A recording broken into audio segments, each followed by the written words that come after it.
Bonjour les amis, bienvenue sur Tu joues quoi pour cette nouvelle vidéo. Aujourd'hui on va aller faire de la construction de château avec 7 pièces pour un château. C'est le dernier jeu arrivé chez Intrafin Games. C'est un jeu de Daniel Frixelius qui est bien connu, la famille Frixelius pour Terraforming Mars notamment et toute une ribambelle d'autres jeux. Mais principalement c'est quand même de Terraforming Mars et c'est édité donc à la base chez Frix Games et localisé par Intrafin Games. On voit tout de suite comment ça fonctionne. Quand même je vous dis c'est pour 8 ans et plus pour des parties d'environ 30 minutes et pour 2 à 4 joueurs. On voit tout ça tout de suite et puis je vous donne mon avis juste après. À tout à l'heure.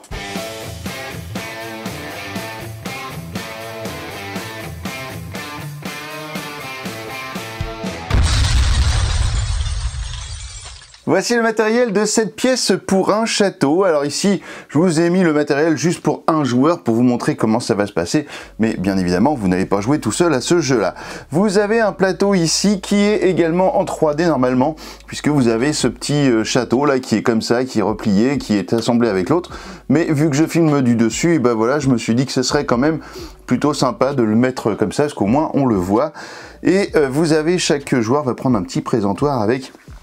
comme ça, un petit présentoir qui sera assemblé donc à votre couleur. Ici ce sera le jaune et vous allez avoir un petit bout comme ça, un petit bout de carton qui va vous représenter le début, les fondations de votre château. Alors normalement les tuiles devraient être posées dans le petit râtelier ici. Vous pouvez mettre jusqu'à 7 tuiles, c'est le maximum de tuiles que vous pouvez avoir, mais évidemment vous n'allez rien voir puisque la caméra est au-dessus, donc je vais les mettre ici. Mais quel est le but de cette pièce pour un château? Eh bien vous allez construire votre château, vous allez le faire évoluer, vous allez créer des étages et plus vous allez monter les étages et bien plus vous allez rapporter de points et ces points vont être bien ce qui va vous permettre d'évoluer sur cette piste et cette piste va vous permettre de gagner des pièces et lorsque vous allez en avoir cumulé 7, eh bien la partie s'arrêtera immédiatement et ce sera donc le premier joueur à avoir 7 pièces pour un château qui gagnera la partie. Alors les pièces elles sont représentées ici, elles ont un recto et un verso.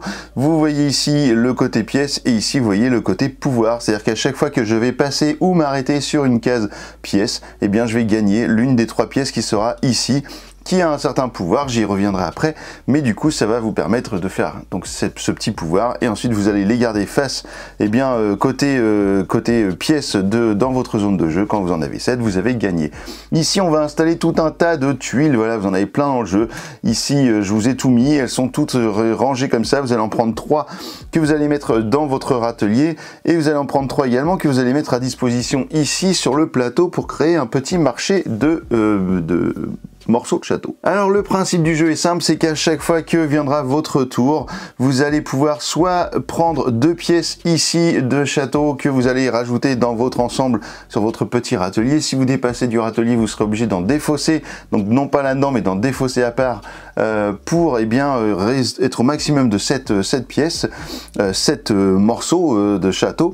Et ou bien, donc si vous ne prenez pas de pièces, vous allez soit pouvoir en prendre un de votre râtelier pour le placer quelque part, ou bien aller en chercher un ici, visible, et du coup vous allez le prendre et le placer sur votre château. Mais alors comment vous allez gagner des points? Eh bien c'est simple, au début vous avez des fondations, on va considérer qu'ici c'est le premier étage ne va rien vous rapporter. Vous allez mettre des pièces ici, donc peu importe d'ailleurs la valeur des pièces, tout ira bien au début. Par contre vous allez ensuite avoir certaines conditions pour monter aux étages et lorsqu'on va mettre des pièces au 2e étage, eh bien elles vous rapporteront 2 points par morceau, plus les éventuels petits rubis qui seront dessus. Donc par exemple, si j'arrivais, imaginons, à mettre un morceau ici, si j'avais déjà construit ma fondation, eh bien j'avancerais de 2 puisque je suis au 2e niveau, plus le nombre de rubis, donc ici 2, ça ferait 4 points pour avancer sur cette piste. Sachant que je suis le joueur jaune, je ferai, hop là, 1, 2, 3 et 4, voilà. Alors il faut savoir également une chose dans ce jeu, c'est que si jamais j'avais fait 2 par exemple, je fais 1 et 2, je ne peux pas m'arrêter sur la case d'un autre joueur, donc je vais avancer sur la case juste après. Lorsque vous avez placé vos joueurs, eh bien, le premier joueur ira sur la case numéro 1 et ainsi de suite. Et ensuite, eh bien, vous allez passer par-dessus et ce sera à ce moment-là la course folle pour récupérer les 7 pièces. Alors, on va commencer directement à construire un petit peu des fondations. Vous voyez ici que j'ai un 2. Alors, tout ça, ça va avoir une importance après, puisque vous allez voir qu'il y a une notion d'addition de points par rapport à ce qui est affiché sur les cases.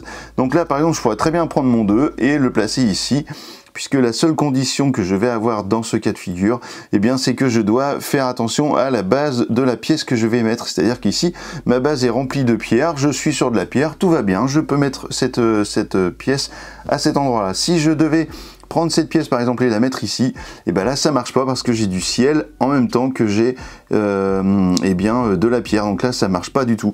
Par contre si j'avais mis mon 2 par exemple ici, chose que j'ai le droit de faire, hein, pas de problème, et bien après j'aurais pu mettre cette pièce là, voilà, parce que j'ai bien une embase de pierre ici, et ici je suis bien dans le ciel, tout va bien, je suis pas au-dessus de la pierre, donc ça j'ai le droit de le faire. Et au passage, vous noterez que j'ai déjà un deuxième étage, donc du coup ça m'aura permis d'avancer de 2 cases sur le plateau. Alors on va considérer que je mets ma petite pièce ici, donc je ne vais pas vous montrer les autres joueurs, etc. Donc on imagine que c'est à nouveau à mon tour, j'ai le droit de par exemple prendre 2 pièces ici, dans la zone de tri, dans la zone de pièces à disposition. Donc là j'ai déjà 4 pièces sur les 7 que je peux avoir maximum. Alors je sais pas si je vais dire des pièces parce que vous allez avoir la confusion entre ces pièces là et les pièces là. Donc on va dire des morceaux de château, j'ai droit à 7 morceaux de château. Alors je vous disais qu'il y aurait des conditions par rapport à certains chiffres. Vous voyez qu'il y a ici un 2 et un 2, ça veut dire que la pièce que je vais mettre ici au milieu, eh bien va devoir faire 4. Voilà, obligatoirement je vais devoir avoir un 4 en bas, soit sur la partie basse de la pièce, soit en plein milieu ici. Donc ça c'est une obligation. Par contre, si je n'ai pas de 4, je peux très bien mettre une pièce avec une petite croix, une petite coche comme ça, et dans ce cas-là, je n'ai pas besoin de m'occuper de la valeur de ce qui est en dessous. Si par exemple je mets cette pièce, hop là, et bien ça j'ai tout à fait le droit de le faire. J'aurais dû mettre un 4, mais ici j'ai mis une pièce d'un morceau de château avec une petite coche, donc je ne suis pas obligé de respecter les chiffres qui sont en dessous. Alors j'ai le droit également de mettre une pièce, par exemple 3 ou une pièce 5, à condition de défausser l'un de mes morceaux de château. C'est-à-dire que si, imaginons qu'ici c'était un 5, ah, c'était un 6, mais imaginons que ce soit un 5, eh bien j'ai tout à fait le droit de le faire si je défausse une pièce de château. Voilà, je dis, je fais -1, donc je peux faire ça une seule fois, en tout cas dans les règles standards du jeu, je vais pouvoir faire ça une seule fois, donc je fais -1 ou +1. Donc ça c'est une des solutions. Par contre ici, je pourrais très bien mettre, pourquoi pas, mon 6 lors de mon tour ici, et lorsque revient mon tour, je pourrais très bien me dire, bah tiens, allez hop, je vais mettre ici, allez tiens, je vais le mettre ici. Ma première pièce du niveau 2, et là, comme je vous le disais, je n'ai pas besoin de m'occuper du calcul en dessous parce que j'ai la petite marque, et là, je vais marquer 2 points parce que je suis arrivé directement au deuxième étage 1 et 2, donc je ne peux pas atterrir sur la même case que le bleu, je passe devant. Donc on pourrait continuer comme ça, et puis vous verrez qu'il y a des personnages qui apparaissent sur certaines tuiles, et du coup ces personnages vont avoir une importance ensuite lors de l'effet de certaines pièces que vous allez pouvoir récupérer. Donc là par exemple j'ai mis cette pièce là ici, c'est pas forcément le meilleur choix, mais c'était simplement pour vous montrer que ici j'ai un 4 et un 6, donc j'ai un 10, je peux très bien aller chercher cette pièce là sur le marché et la poser, ça j'ai le droit, ça fonctionne, et donc je reprends une pièce pour compléter le marché à la suite. Lors d'un prochain tour, j'ai tout à fait le droit de venir poser ça juste ici. Vous voyez que du coup, votre château commence à prendre vie. Alors ma tuile 10, elle me rapportait 2 points, plus 2 petits rubis. Donc 1, 2, 3 et 4. Ici, je m'arrête sur une case rubis, ça veut dire que je peux avancer d'une case supplémentaire. Si je m'étais arrêté sur une case avec le symbole du morceau de château, de la petite tuile de château, eh bien j'aurais pris une tuile que j'aurais mis dans ma zone de jeu. Alors par contre, il va falloir faire attention à ne pas trop se bloquer, parce que vous voyez ici, par exemple, je ne peux plus rien mettre au-dessus je n'ai que du ciel, donc là je vais plus pouvoir mettre de pièces à cet endroit-là. Par contre, je pourrais très bien aller construire, par exemple, celui-ci en plein milieu.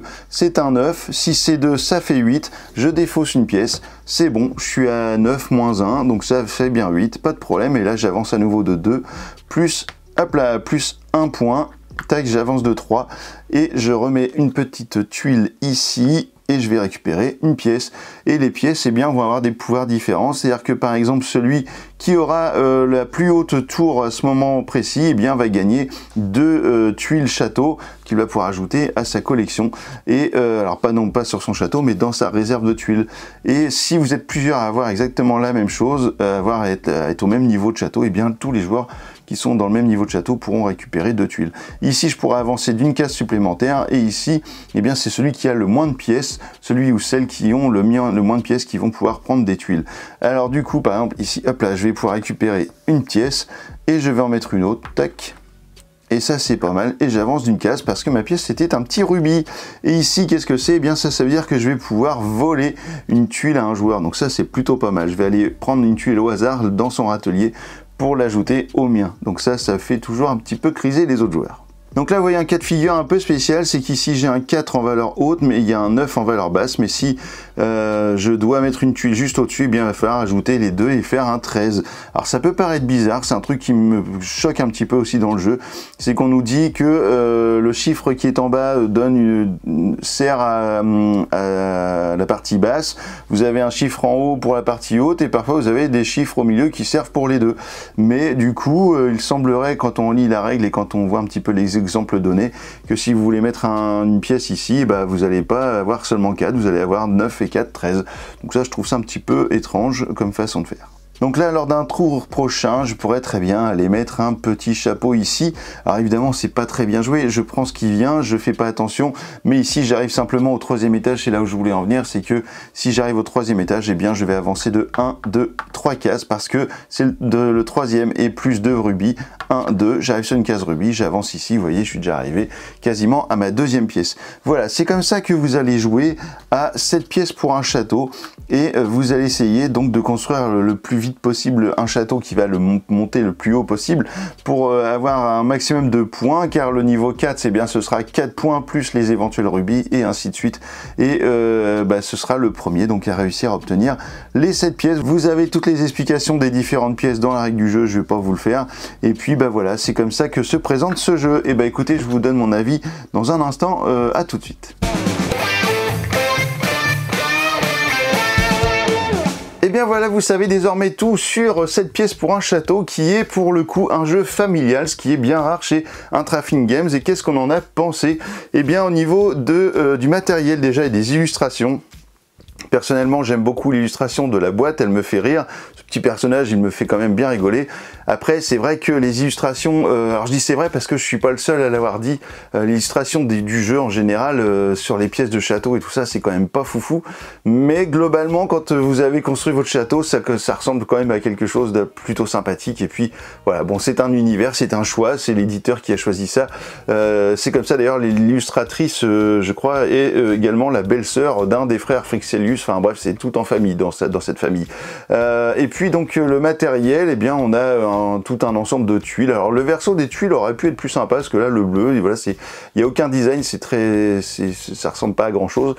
Par contre, c'est vrai qu'en termes de matériel, on est quand même plutôt pas mal avec ce beau petit plateau en 3D avec le château. Là, je suis pas sûr que ça va tenir 10 ans, mais à remonter, à redémonter, je suis pas sûr que ça tienne longtemps. En fait, les petits râteliers dans lesquels vous allez mettre vos tuiles, eh bien arrivent à plat et vous avez des petites pastilles autocollantes double face pour coller tout ça. Donc c'est plutôt pas mal.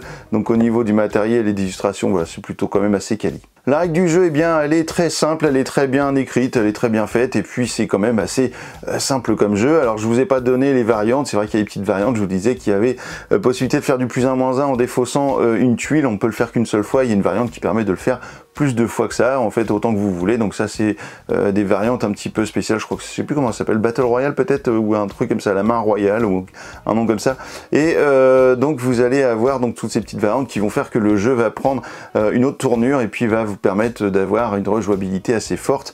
Et puis de toute façon, ce jeu-là, je trouve, il donne envie d'y rejouer parce que bien souvent, on se trouve un peu bloqué, on a envie de refaire pour essayer de trouver une autre façon de faire notre château. Ce qui peut être embêtant d'ailleurs d'être un peu bloqué comme ça parfois, mais il faut essayer d'anticiper le truc et de pas prendre n'importe quelle tuile, de pas être trop gourmand sur des tuiles qui sont un peu bloquantes, qui rapportent pas mal de rubis. C'est très très stratégique, mais par contre on s'aperçoit quand même quand on joue qu'on est quand même les uns derrière les autres pendant toute la partie, donc ça se joue à rien, une petite erreur et c'est gagné ou perdu. Les points forts de ce jeu, eh bien, c'est sa simplicité, son matériel et la rapidité de jeu. On peut expliquer ça à n'importe qui très vite, des gens qui sont pas très joueurs, il n'y a pas de problème. Les points négatifs, il n'y en a pas vraiment dans le jeu. Parfois, ça peut être un petit peu long, suivant avec qui on joue, donc ça peut être un peu problématique. Et puis, donc c'est vrai que quand on attend son tour, si on est 4, s'il y a des joueurs qui mettent un peu de temps à choisir des pièces ou à les placer, ça peut être un petit peu relou. Mais ça, c'est pas forcément dû au jeu, c'est dû plus aux joueurs. Et puis il y a cette histoire là de placement de chiffres, je sais pas, c'est pas très clair ce truc là, alors malgré que dans la règle c'est écrit clairement, mais ça reste pas très logique. En tout cas, je vous conseille fortement de tester 7 pièces pour un château, qui est un très bon jeu familial, ce qui est rare, donc comme je vous disais, chez Intrafine.